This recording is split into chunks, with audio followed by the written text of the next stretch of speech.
حضرت ابو سعید کہتے ہیں کہ رسول اللہ صلی اللہ علیہ وسلم نے نوحہ کرنے والیوں پر لعنت فرمائی اور فرمایا اس نوحے کو غور سے سننے والے پر بھی رسول اللہ کی لعنت ہے۔ اب نوحے جو ہے یہ اسی اسلام میں اجازت نہیں ہے۔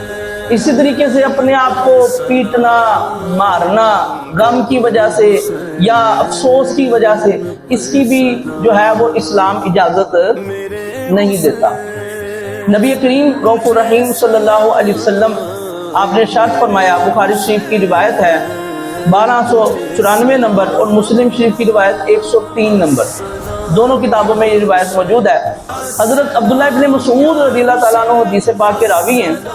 نبی کریم صلی اللہ علیہ وسلم نے ارشاد فرمایا، لیس منا من لطم الخدود، حضور فرماتے ہیں جو اپنے چہرے پر مارے، فرمایا وہ ہم میں سے نہیں، اس کا ہمارے سے کوئی تعلق واسطہ نہیں ہے۔ اور آگے فرمایا وشق الجیوب، جو اپنا گریبان پھاڑے وہ بھی ہمارے میں سے نہیں ہے۔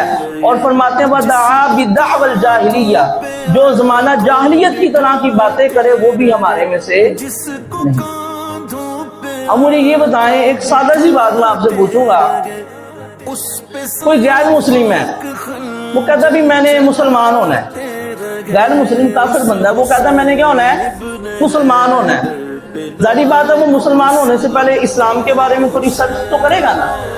اب جب اس نے سرچ کیا تو پتہ چلا بھی جب ان کا محرم کا مہینہ آتا ہے تو مسلمان کہلانے والا ایک طبقہ ہے، وہ کیا کرتا ہے، اپنے آپ کو پیٹ رہا ہے، اپنے منہ پہ چپیڑے مار رہا ہے، اپنے آپ کو جو ہے وہ زنجیریں مار رہا ہے، اپنے آپ کو جو ہے چھڑیاں چاقو چلا رہا ہے، اپنے 6 مہینے کے چھوٹا سا بچہ اس کو ٹک لگا رہے ہیں۔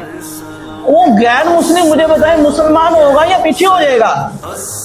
بتائیں مجھے، وہ کبھی مسلمان ہوگا؟ نہیں ہوگا۔ وہ کہے گا یار میں اگر مسلمان ہو گیا تو لگتا منو بھی محرم چ اے کام